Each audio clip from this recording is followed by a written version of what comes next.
Just know you're not alone, 'cause I'm gonna make this place your home. Welcome to Good News with your host, Angela Savage. For the next hour, Angela will guide you on the road to happiness while describing her own journey with the help of friends and family of her father, championship racer Swede Savage. Phone lines are open at 702-483-4444.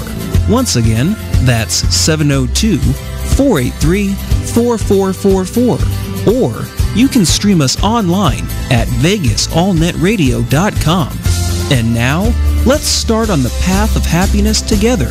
Here's your host, Angela Savage. Well, good morning and welcome to Good News with Angela Savage on Vegas All Net Radio. Happy Monday morning. If you're already feeling overwhelmed because it's a new week, just remember God only gives us enough grace for today, for 24 hours. So just get up, do the best you can do today, forget about tomorrow. And then you know what else I find just generally makes me happy is sleeping on a clean conscience. So I've actually made a list of three simple places to start for a clear conscience. And 1, don't lie. 2, don't cheat. 3, don't steal. That seems pretty easy to me. So if you're having a hard time just remembering how to feel good, that's a really, really nice place to start. All right, now let's get to my show guest today. I am so excited to have Tony Parella on today. Tony Parella, during over 23 years in the telecommunications industry, soared to the top ranks of major corporations. He founded Allegiance Telecom and then acquired Shared Technologies, where he won Fortune magazine's recognition of being one of the top 100 companies to work for 4 consecutive years. Parella, a graduate of the Harvard Business School Advanced Management Program, was a recipient of the Ernst & Young Entrepreneur of the Year Award in 2009. He is also the author of the book Fractured to Fortune. After tremendous success in telecom, Tony shifted his career focus to his true passion, auto racing. He raced dirt ovals as a young man and in later years turned his focus to vintage racing. In making his career transition, he decided to acquire the Sports Car Vintage Racing Association, as we all know and love, SVRA. In 4 short years, he transformed the SVRA from what was a club racing group to a full-fledged business with a national platform. In 2016, the SVRA will present 16 race weekends at virtually all of the major American road courses, including Sebring, Circuit of the Americas, Sonoma, and the Indianapolis Motor Speedway. Welcome to the show, Tony. Angela, it's good to be on. Thanks very much for having me on this week. Oh, I'm honored to have you. You know, I love what you do. I love the old cars, and this is really an honor. Thanks for coming on. I've got some fun questions here for you, so let's just get right to it, shall we? Sure. Okay. When you were young, you did some racing in the Northeast on the dirt ovals. Can you tell us a little bit about that and why you didn't go further in that direction? Several centuries ago, I was, as a young boy, fascinated with racing. And where I grew up in upstate New York, there were 3 dirt track ovals that were pretty close to my home: Rolling Wheels, Weed Sport, and Canandaigua Speedway. And you could, in those days, you could go racing very inexpensively. And frankly, I started with amateur stock cars on the ovals and would use literally junkyard tires to go racing, whatever I could patch together, but had an absolute blast. And when I started, I was 15 years old. My dad had a sign for me to run my first race. I wasn't old enough to officially race without his consent, and the bug bit me hard. Bit you hard. Yeah, I was a pretty fair racer in those days, but after a few years, life gets in the way of racing sometimes, and I got married at a young age, and babies came, and that'll change things. buying end tables instead of carburetors and tires, and that went my racing career. Oh, heck. But wasn't that the fun old days where you get to, when it was cheaper and you could use old tires? And then I'm just wondering, when your car isn't, multi thousands and thousands of dollars, is it more fun because you don't have to worry about ruining the car? In the early days, it was literally just trying to win enough where you could pay for the fuel and keep the car running for another weekend. And it, this was before sponsorship, or it wasn't at that level yet, but Right. It was certainly, it set the tone for, I've been a race fan or a racer all my life. And very late in the game, when I sold my last company, I bought a 1958 Corvette. And Nice. started to go road racing and vintage racing. It was really my first exposure to both, and it's really become a major part of my life with racing and obviously now SVRA. Yes. You were an incredibly successful corporate executive. Why turn your back on that and try to build vintage racing up? Well, I was in telecommunications for 30 years. I was fortunate enough to be part of taking two companies public from startup, or my kitchen table, if you will. I was fortunate enough to be part of a company that we bought out of bankruptcy and turned around and became a Fortune top 100 company to work for that I ultimately sold. All through that, there was one common theme. I loved the people I worked with, but I never loved what I did for a living. It was an opportunity to financially do well. It was an opportunity to hopefully impact thousands of people over time that I've worked with.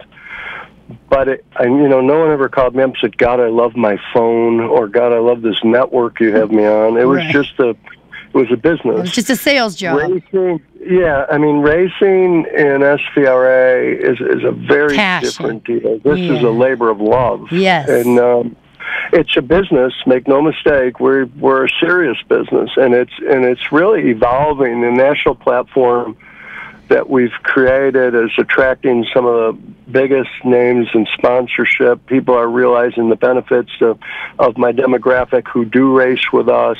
Yeah. The fan awareness is obviously escalating. When you can say that you race at Indianapolis Motor Speedway or Watkins Glen or VIR, Sebring, all these houses, these household names. We are trying to elevate SVRA and, frankly, vintage racing as a whole to be part of mainstream motorsports. And in the past, it's always been a one-off regional, it's not been a national platform. And, I've thought all along, if you made it national and you attracted the right sponsors, the experience for the racers, the experience for the fans, could be so much more than they can experience anywhere else in motorsports, and that's what we're really doing now. Yeah, and the vintage thing really seems to be just skyrocketing because from what I hear from people, there's the nostalgia that they're actually looking for. Some people are a little more disenchanted with some of the racing today, so they want to go back to the time when they were younger and they want to remember all the old cars that were all different, and it's such a special thing, and wonderful way to record history. These wonderful drivers and these cars may not be around forever, so I think it's really great that you must have had a premonition that vintage racing was going to come up on the rise. Was it something like that? Well, to be honest with you, I wrote a business plan 4 years ago, and the elements of the plan were, I tried to take all the things that I enjoy when I go to an event and make that our thumbprint. Yeah. Historically, if you watch, whether you're watching the Daytona 500, the Indy 500, those are monumental events. You traditionally are assigned a seat where you're going to sit for 4 hours or whatever it is, and you're gonna watch the cars go around. And you go to a road course, it's a little bit different a lot of times because you're only looking at one section of the track. Right. But what I think makes vintage racing so compelling is, number one, fan access. A mom and a dad, the kids, the whole crew can literally go right down into the paddocks where the cars are and see the cars 2 feet away, get right up close. In some cases, get in the car for a photo opportunity, because the fathers and the drivers of these things are all too happy to let some father put his kid in the car or mom put her kid in the car. And that's important because the car. So go ahead. Yeah, well, then you're really creating a nice family atmosphere, and every dad wanting to put their kid in a race car. I just think it's great. It does have a family vibe to it, and I'm always for that. Because family's everything to me. Yep. Well, in this day and age of selfies and people taking photos with their phone all the time, this creates an awareness that I don't think you get, or quite the hands-on experience that you get when you go to a national a NASCAR race or an IndyCar race. Not taking anything away from them. It's just a different experience. Just different. And then what we've also tried to do, especially at it started with our Indianapolis race, where we were bringing back legends of yesterday, heroes of yesterday. So we had 33 former Indy 500 veterans racing with an amateur and a Mustang, a Camaro, or Corvette in our charity Pro-Am. We have, in 10 days we'll be down in Sebring, and I have a 50-year anniversary to Trans Am, and you'll have, historic drivers from that era. Bob Toya is the first winner of a Trans Am race. Will be there. Tom Yeager from the first champion in 1966. 50 years ago in March, they raced at Sebring. You got Willie T. Ribbs as a champion. You got so many wonderful drivers coming in. Ron Fellows. You got George Farmer, a champion. You got Jack Baldwin, a champion. And then you got Lynn St. James, first female to really make noise in Trans Am. And then you got Amy Ruman on the panel coming in, who's current modern-day champion, first woman to win a major series, are all converging on Sebring at an SVRA race. And they'll be in the car. They'll be racing, and they'll be at a panel. It's just... it allows fan access to meet the heroes of yesterday. Yes. Where when they are in their day, you couldn't get within 200 yards of them. It's just a reality of it. We had the Unser family reunion last year at Indy, and fans walked right up to Al Unser or Bobby Unser or Little Al or Robbie or Johnny, and all 5 of them were on the track at the same time, and they were so gracious to the fans. So it's a way for the fans of yesterday to introduce some of the legends to the newer fans coming up. They get to see the cars raced as they were. They get to get up close, and then we add a bunch of other stuff. I mean, we have 3 of our events. We have a major auction with Motorostalgia.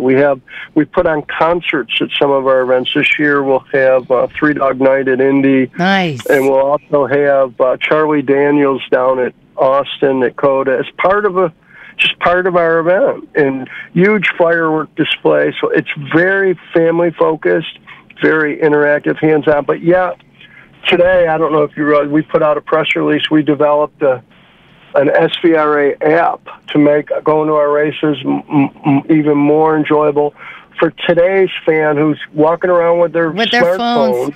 Yeah, we need to have that. Is the best what's thing going on. This is only phase 1 of this app. We'll have several iterations of it, but it's just another commitment to the fan experience that really lights up the prospect of knowing what's going on. They get to understand. They'll get a map of the track. They'll get real-time scoring. They'll know exactly what's going on in the race. And ultimately, we'll be having all the car specs with photos, where they're parked in the paddocks. There's several versions of this app that we're doing just to make it so you'll not only get a program, of course. We have a traditional way of looking at our race, but you'll also have a more interactive, engaging experience on your phone and right up to also including doing selfies with some of the lessons of yesterday. And that's what we want, too. I mean, in this day and age, with all the technology, we really need immediate gratification. You know, we hardly even want to go to a website anymore. We want an app, you know, that goes directly to what we want. I even have my own app, VANR, and that makes everything easier for my friends to listen in and get the scoop in a really easy, just kind of push one button and there it all is. And I think that's definitely how the younger generation wants to be marketed to now. So that's just brilliant. I've already shared a post about the SVRA phone app on some of the pages on Facebook, and I'll go home and put it on the rest of the pages so everybody knows that there is an SVRA app, because that is so awesome. That's just really great. And that's, you know, I'm kind of going after the same thing here with my show. I like to do current events too, but I mix it in with the history of racing because, you know, I'm very much into the history for obvious reasons because of my dad, and that was the era that I'm attracted to the most. But not only that, like you said, there's all these great drivers now. They're a little older and they're more approachable and they're ready to share their stories, and we got to get these things recorded, because this is amazing history, you know. So if you have anybody that you want to get up on my show, just go ahead and call me. This make sure you know that my show here is definitely an open line of communication for you, Tony, and anything that you want to promote or say or do, and you can come into the studio anytime you want and do a live show with me. You know, this is also an open line of communication for you too.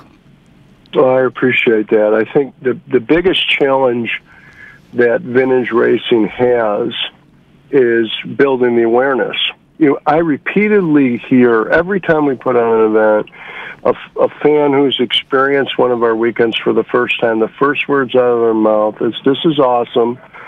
I wish I knew about that. I never knew about this. I didn't know you were coming to town." No matter how hard we work promoting with PR, no matter how hard we try to advertise with social media and other means of advertising, it's just there's such limited funding compared to what you have in some of the bigger sanctioning bodies that we have to be very strategic. So where we win is word of mouth in social media and some of the things that you know you can do on a smaller budget.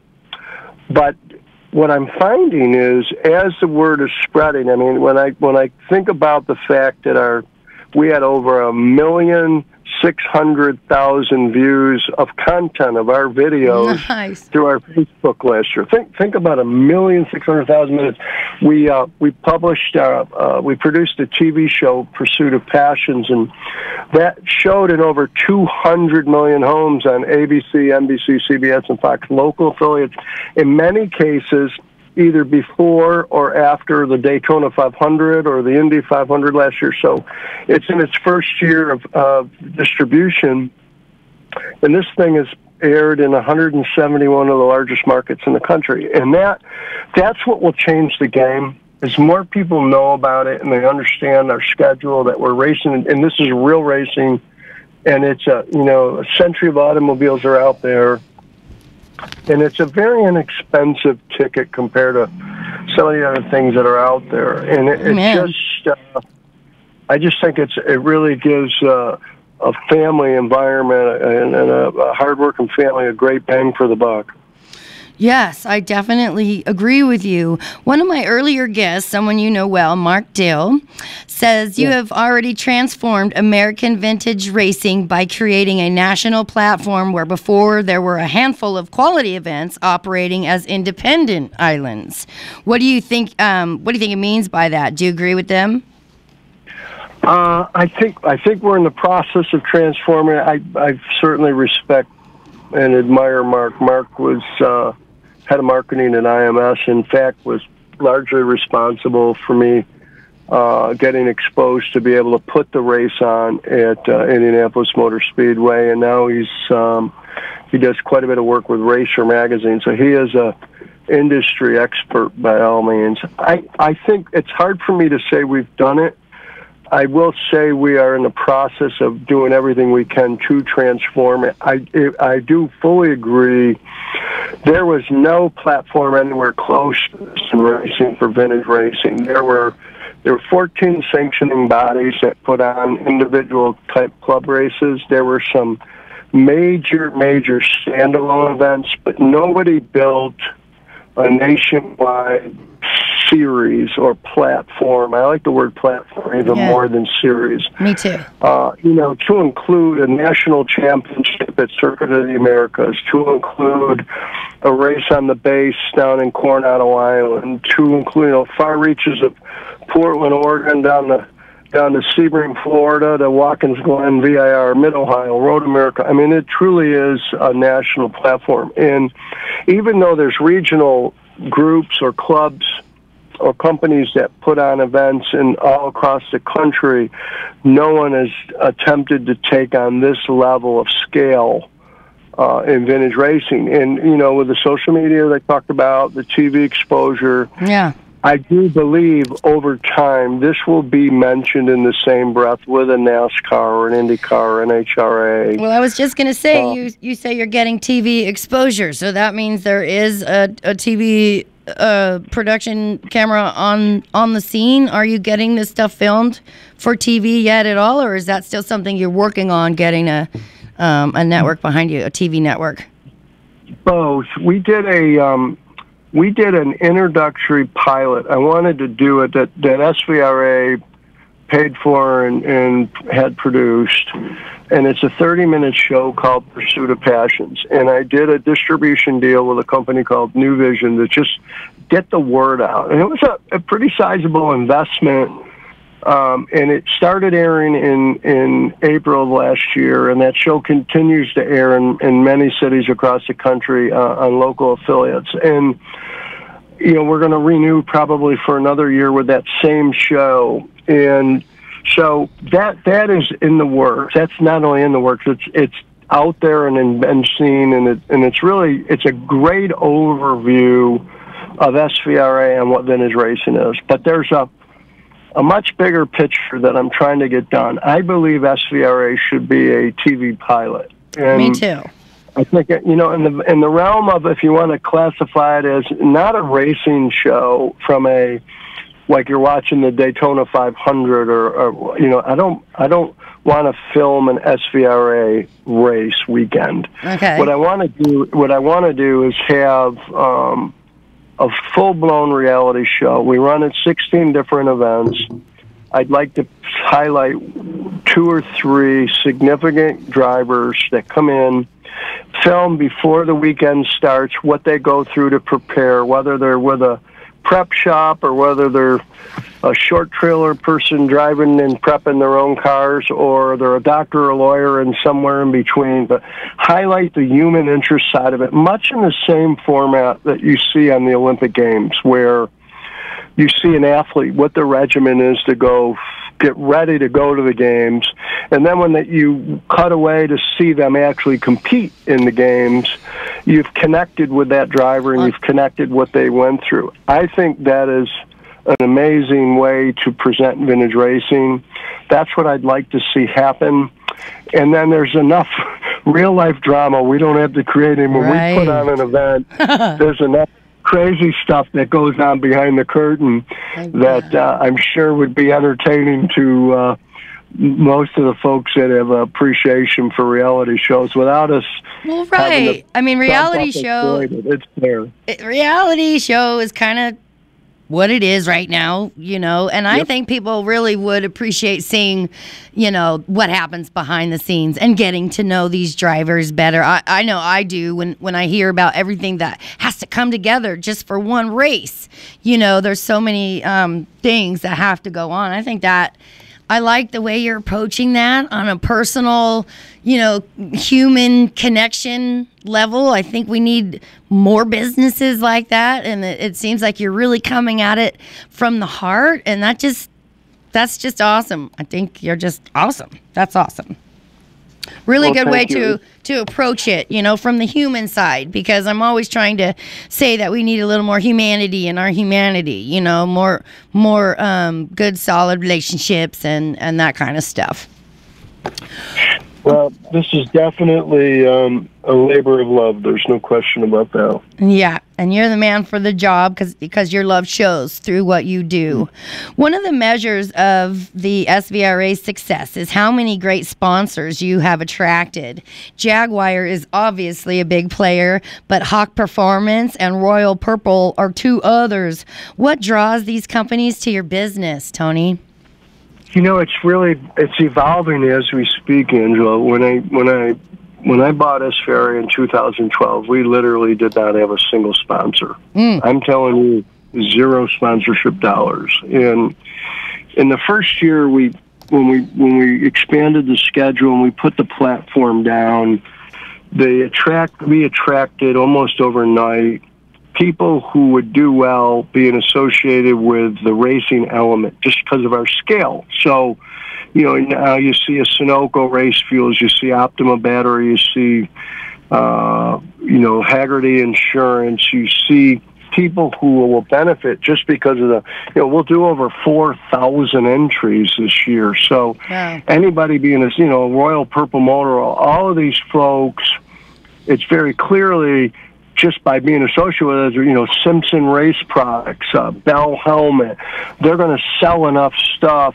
Stand 21, they're going to sell enough stuff of racing gear at our events or having a direct mail campaign or an email blast to our membership and our racing customers that will attract sponsorship. But then as we evolved, we launched our own magazine, Vintage Racing Quarterly. And when we started studying the demographic of the people who actually race with us, when you have CEOs, doctors, lawyers, they're affluent people who spend, it started to attract the luxury brands. And so now here you go this week. We had an announcement come out late last week that Zenith Watch, they came in as a sponsor last year, but we really kept a low profile. We didn't do a whole lot of advertising or promoting it. They actually developed one of their very high-end timepieces, a special edition SVRA watch, because they know the scale is attracting people. And just in our reception the other night, I think they sold 4 or 5 watches during the reception to announce it. And these are very significant timepieces. These are very expensive, but and very that's their quality strategy in co-branding with SVRA, is that they can obviously see it coming up too. And I want to congratulate you on that amazing announcement. I saw it yesterday and I definitely shared it. What a beautiful timepiece it is. It really I want is, one. and it's exciting to see. And I know that this is the tip of the iceberg. I've been out crisscrossing the country talking to an incredible amount of luxury brands, and you watch and see what comes down the next I few can't months wait. of announcements, and they're all, the Jaguar and now Land Rover has decided to join in with Jaguar this year, so they will be at a number of our events. They will be, doing autocross where fans can come in, strap themselves in a brand new Jaguar, blast through the autocross, compete for prizes in a brand new car. Yeah. And it costs them nothing. And people can, in addition to, last year we did an experiment with Land Rover, and they built an off-road course at Portland International Raceway, and several thousand people drove off-road in a brand new Land Rover. Well, this year we're going to take that show on the road in several of our events. Land Rover and Jaguar will be at in conjunction. And then you just look at newer. some of the other luxury brands that we're talking to. I think in the coming months you will be shocked at how many, because of our scale of very high-end demographic customers. Ultimately, I envision having a vendor village of luxury brands. So when the significant other of a racer is there for the weekend, to watch for 2 30-minute sessions is great. for their spouse or significant other to watch him or her race, but then they need something to do in between. Yeah. I think at some point we'll be doing fashion shows during our weekend. I think you'll art see, shows. In addition to our high-end collector car auctions and the concerts, I think every event at an SVR event is not just a race. It really, truly should be a carnival. A festival. Yeah, a festival. A carnival of sorts, but a high-end I like carnival festival better. Okay, maybe not a carnival. There's something there for everything. Yes, we do and that is so important. Our collector car shows. And now at most of our events, people can bring their show car to an event. They're there for the weekend. They get judged and compete for prizes. They get a program. They get a poster. They watch a weekend of great racing. And then at the end of the day, they take the last lap around the track. So they get the experience. Can you imagine if you got a collector car and you get to go out on the oval at Indy, or you get to drive around Watkins Glen or VIR or whatever, at COTA? Yes, please. Yes, please. That's just amazing. It's different than just going to the local, car hop, cars and coffee. Nothing wrong with that. They're great. But you get to be more involved. This is involving. A little bit more interactive. Yeah, more interactive. It might not hurt to have like a babysitting building, with a couple of sitters on just so that the parents can come and put their kids in a safe place too. The younger ones, I don't know if that's way out of left field, but I'm just thinking, in order to get the whole family there is what I see that you're trying to do, and I think that's really great. There's not a whole lot for families to do that's good, clean fun anymore, and that's definitely where you'll find me and Chance and Cruz. We're going to be hanging out at the SVRA, and it's really fun to watch it evolve. I mean, I'm so thankful for the growth and the success we've had. I frequently hear vintage racing is the fastest growing element of motorsports. I think that's true. And obviously we're playing some role in that. But I'm just delighted to see the enthusiasm of my team, the commitment that they have to put this thing on the map, and it's really been an amazing run. And a little over 3 years, it's been quite a transformation. My hope now is I want to continue with our culture. We're going to apply to be one of the best small companies to work for on the Fortune list. In my last company, we made the top 100 companies to work for in Fortune magazine. And I want to instill that same commitment to an awesome work environment, because what happens, my experience, is when the employees are truly motivated, excited, and love going to work, that translates to an extraordinary customer experience. And I got a lady that works for us, Kathy Swinford, who answers the phone as almost like a help desk or a concierge desk for any questions. That's unheard of in vintage racing, that you get real-time support.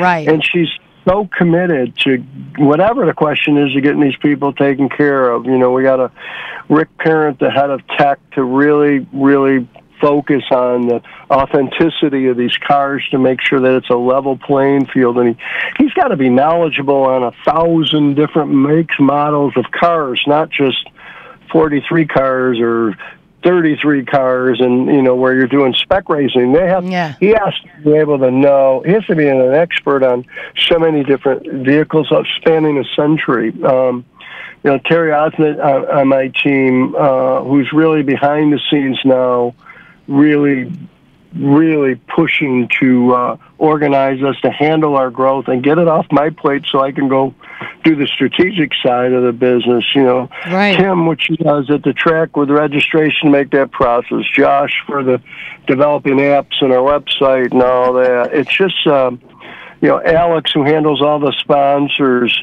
Pam, who's the editor of VRQ magazine. Bob and Greg, who sell the sponsors. All of these pieces are really but it's when you step back from it, it's still an incredibly small team for the scale we have. Yeah.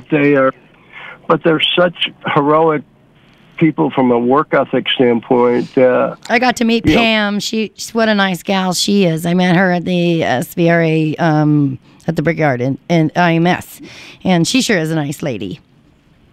All of them, they're just terrific people. And Dan Pinsino, who just joined the team, will be the head of the actual race director. Tom Hardy. I mean, there's the list. It's an incredible group of talent, and they've all been associated with the sport in some way, shape, or form for many, many years, but they've never been part of this kind of insane growth. Oh, I bet that everybody's just on cloud nine, you know, because you can feel the momentum of SVRA growing. I can, and so I'm sure that everybody working with you can too. And that's such a rush. How exciting is that to feel yourself coming up? You guys have all these amazing cars, but then you also partner with a professional racing series like Trans Am. What are you trying to accomplish there? It's interesting. It's really fun. We do support races with Trans Am where they've been on. This year they'll race with us at 4 events, and you know they are not in a position yet as standalone Trans Am to put on a full weekend. So, you know, they look for people to partner with. I sell them an hour and a half of track time a day. And then I buy an extra hour and a half from each of the tracks. So we run a little later than normal people do. But this gives a whole nother element to our event. So here we are celebrating 50-year history of Trans Am at Sebring this year. We got 80 contemporary Trans Am, brand new racers out there for a race, for a feature. Mm-hmm. But yet we got historic Trans Am, which is 30 of the most amazing collection of authentic Trans Am cars that ran in the very late 60s and early 70s. Yeah, like my Mark dad's Donnie's car and Penske's car and George Foreman's car, Parella Jones' car. Don't forget the 1970 AAR CUDA, the AAR Barracuda 42 is actually one of those cars. My dad's 1970 AAR Barracuda is one of the cars in the Trans Am series. It's going to be there in Sebring, and to have that collection of cars out on the track, coupled with the modern day, and then we get them all together for a banquet Saturday night. So old meets new for the first time. There will be 120 plus total Trans Am cars for the weekend. That's never been done before. That's amazing. We're paying tribute to history, but at the same time, we're creating history. So if somebody's got an appreciation for American muscle and hardcore road racing and stars of yesterday, they need to come to Sebring because it's got all the elements, that's for sure. Yeah, I wish I could go, darn it. Maybe I'll make it next year. Can you tell us about your gold medallion program and how this all ties together? Sure. You know, when I bought SVRA, the previous couple of years before I bought it, there really wasn't much attention paid to the authenticity of the cars. And what I saw was disappointing in some respects, that there was what I would call technology creep across the cars, where modern day advances were being bolted in or put in the cars, so you're seeing these lap times in a car that back in the day wouldn't have even been remotely close to that. So we set out on a journey to try to reel in the compliance of our rules. We had rules on the board, but they weren't really being inspected. Today, we have Rick Perrin as the head of tech, and he is really chartered for the general population to focus on 4 things religiously, and that's tires, brakes, weight, and displacement. And I think as if you get those 4 things exactly as they were back in the day, what they'll beat you for is so insignificant. That's a pretty level playing field. So that's Rick's focus on the general population. But then we have another level of scrutiny for cars that are called gold medallion cars. And these are cars with not only very authentic car setup, there's a rigorous rigorous inspection. From every piece part gets photographed, everything gets documented.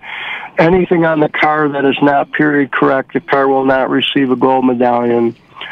And the car must have some semblance of race history that can be explained and validated. And that's an example of a gold medallion cars are the 30 cars that are at Sebring in the Trans Am group. Those cars all have real race history and have been inspected and policed, and those are the level. They get their own race group. That's a very different automobile like than a Group echelon 6 car. Yeah, I get it.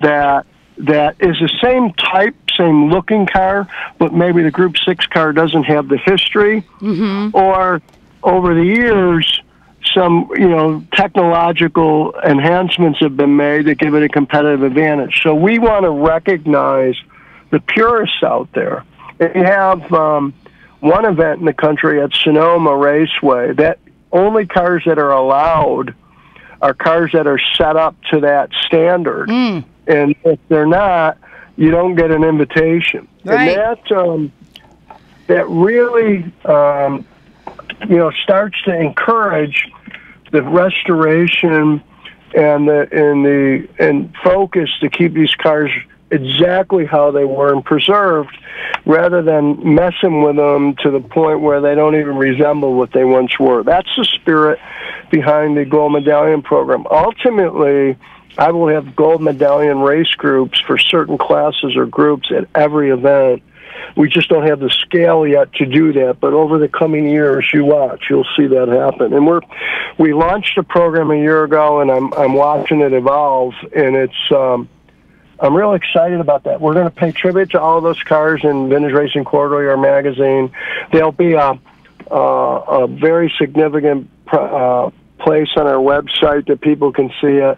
I'm hoping to get these cars documented at the Research Library at Watkins Glen, at the Racing Library. And really, this is our way of keeping these cars out of a museum on the track, but yet preserved as if they were in the museum. And that's the spirit behind this, because I think that I'd much rather see them in the paddocks and on the track than see them behind some ropes in a museum. I want to see these cars raced when that's what they were built or meant to do. But I'm trying to make sure that they're raced and preserved in a way that they are museum quality.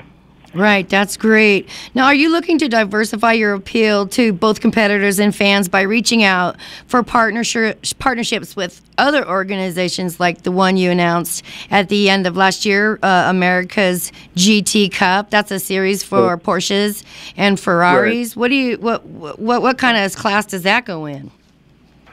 Well, it's a separate group, and here's the thinking behind that. As the perception of vintage racing, it was a bunch of old folks running around at 3/4 speed and not really racing, and that's truthfully not accurate. We race really hard, and there is some phenomenal racing going on. But as vintage racing gets older, newer cars become vintage cars. The kids today that want to come up through, I'm not sure they can relate to a 1960 or 1970s car. I'm not sure they can relate to it. I'm not sure they want to drive one. I'm not sure that's what they want to race. So in an effort to keep this fresh, we continue to move forward. We preserve, and we were fanatical about yesterday. But I think it's cool to have a modern-day Porsche race group or Ferrari group or the Trans Am series. It gives something else for the kids of today. It gives something else for some people maybe want to focus on a newer car and really see that racing element. And many of my vintage racers have a modern-day race car that they want to go fast. Yeah. And that's where they go. But they also have a vintage car. So this gives them a chance to bring multiple cars in multiple classes and, go out and race real hard in a brand new, a 5-year-old Porsche or whatever, and versus racing their 1960s Porsche, and it just all in the same deal. Adds another dimension to the weekend. That Angel. is a huge dimension, because what I see that you're doing is you're really working for a timeless and a universal market, like you said, something for everybody. Because maybe one drawback to an SVRA would be the guys that really want to race their new stuff. So now you're going to have a place for that too. I mean, it's really just the place to be. It's a one-stop shop. Absolutely, and you know, if they're racing new Ferraris or Porsches, they're probably relatively affluent, which attracts another series of sponsors. And you know, at the end of the day, if I don't create the sponsorship environment that returns their investment, they won't stay sponsors. And right. At the end of the day, if I don't raise the sponsorship, I won't be able to invest in our future to take us to mainstream motorsports. So it's a very delicate balance to provide the sponsors a great return, get the income from the sponsors to invest back into the platform, and provide an experience for our fans of today and our drivers of today that they can't get anywhere else. And that's literally together, that's how I'm walking the business up to become something hopefully much bigger than it is even now, but it's certainly enjoyed some staggering growth. Oh, it's just really been fun to watch, and like I said, I can see it just being huge, just absolutely huge. We're all a little bit worried about where IndyCar is going. Do you think there's any way you could bring some of your magic to that series? History's such a big part of the sport, you know, and you're the History Channel at this point. So, do you think you can bring any magic to help those numbers grow around that track? Well, it's interesting you say that. We last year we raced at Pocono, and my original date was the week before what ultimately the date we landed on, which was the IndyCar weekend. And we ended up putting on an event, and IndyCar was on our schedule. And it was really cool because I think Mark Miles was at the event, and we had, at that particular race, we had the National Shelby Convention with us, and we had several hundred authentic, historic Shelbys in a car show. We had a Shelby feature race as part of the weekend. We'll do that this year at Mid-Ohio, and they've raced with us once a year. They kind of rotate. They've raced with us at Watkins Glen. They've raced with us at Mid-Ohio, Road America. So I love having them on the schedule. Last year, they were with us at Pocono, and I think it surprised Mark how much it, we put on a Guess Who concert the same weekend. I think it surprised Mark the impact that the fans loved it. Mm-hmm. That, they not only saw the IndyCar feature on Sunday, but on Saturday they were all over us with so I wouldn't be surprised if someday we do some more joint deals. As far as IndyCar, I will tell you, for me, going into Indianapolis Motor Speedway, and putting on the Brickyard Invitational, and then having access to the museum, and that is so transformed SVRA. And I whether I'm going there, the first, when I signed the deal, it was in the winter. And my request to the management team at the time was, I have a favor to ask. Can I go out on the track today in my pickup truck, and just let me drive around the oval? And it was like in December. Oh my gosh, that's great. There was snow on the ground, but the track was quasi clear. Isn't it magic just being there? I was nuts, but I was emotional. Oh, driving around the oval by myself in a pickup truck. Oh, because I love truly it. Hallowed, I view it. It's hallowed ground. It's hallowed grounds. And sacred. To this day, when I go back to Indy, whether I'm there for a planning meeting, everybody has a story that they can relate to with Indianapolis Motor Speedway, and certainly you can, Angela, and not such a great way, obviously. But for me, as a boy, watching the 500 every May with my dad on a black and white TV, he was a huge A.J. Foyt fan, and to this day, I can't walk into that speedway or drive into the speedway and not immediately go, as soon as I show up and I see those wings and the logo of the 500, I'm immediately revert back to my childhood with my dad watching the race. The same phenomenon happens for me when I go to Watkins Glen, because my father took me to the Glen and I saw Trans Am race as a boy, and I was mesmerized. And so I think I'm hoping that we create that same experience I had in today's crazy world of smartphones and iPads and all this electronic stuff that's taken over our life, that somehow we can take a step back with our families, catch our breath. I mean, to me, the fact that I can go to my job with my 3 grandchildren, my 2 daughters, and go to work in that environment and have them share it with me is truly a dream come true, because nowhere in corporate America could they go into the boardroom with me, nor in corporate could they go on the not to that level. And this, it's like, come on in, let's spend the day at the track, and they're truly a part of it. It's family oriented. Probably the most exciting part for me. And we all feel like a family, I think, when we're together. I'm running out of time here. I'm so sorry. We're going to have to do another interview at some point, because I have so many awesome questions that I didn't even get to. Quickly, I want to congratulate you on Amelia Island, which is one of the premier Concora events in the world. Congratulations on being a part of that now.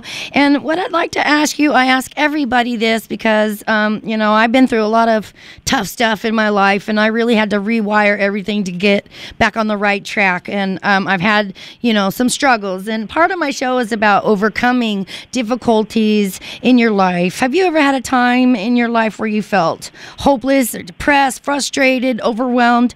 And what did you do to overcome that? And what do you do on a daily basis to keep yourself in a good positive zone? Well, I can honestly say throughout my life I've had some challenges to overcome. I was born with fingers and toes missing, went through 48 surgeries as a boy. I was blessed with mom and dad that got me, I was born that way. They got me the help medically, even when they didn't have the money to do so, or insurance didn't cover it in those days. They didn't have insurance for that. Yeah. They found a way.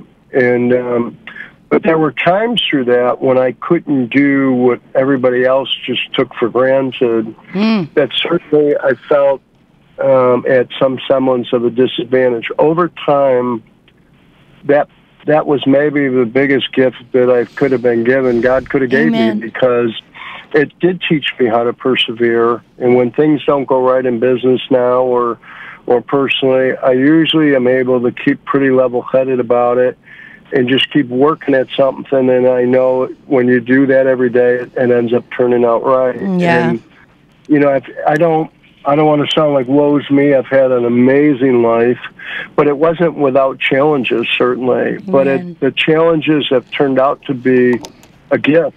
And I try to keep that perspective. I think it's giving the life experience of the adversity, I think, has made me a better human, that I'm more empathetic and probably a little more understanding of challenges than the average person because of what I lived through. But I wouldn't trade it now.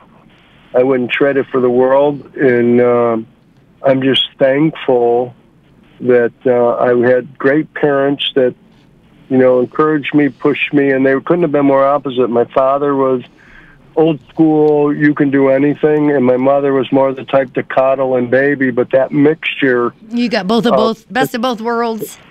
Yeah, it was a good recipe, and here I am now at 56 years old, living a dream from a business standpoint and a job standpoint, but more importantly with my family of 2 children and 3 grandchildren, and they're my everything. So to be able to combine that If somebody would have told me when I was 13, 14 years old that that's where I grew up and what I was faced with, that this is the way life would turn out, I would have never believed it. But here we are.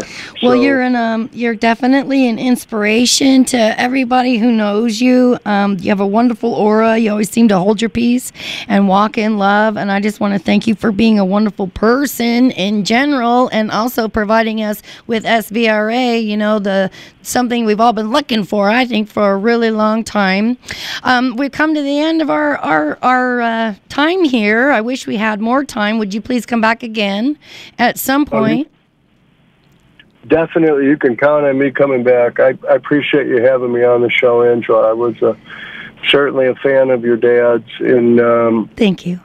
I wish he had a longer time, because he was blessed with a lot of God-given talent. There's no question about that. But he had the personality to go with that talent. He would have been a megastar. I know that to be true. It took me, I was really bitter about it for 40 years, but, I got over it, and now I'm doing everything that I can to make him proud. So I need to go ahead and end the show this time. We'll talk to you soon, Tony. Tony. Thanks again. God bless you. And thanks again for listening to Good News with Angela Savage. I'll see you next Monday. God bless.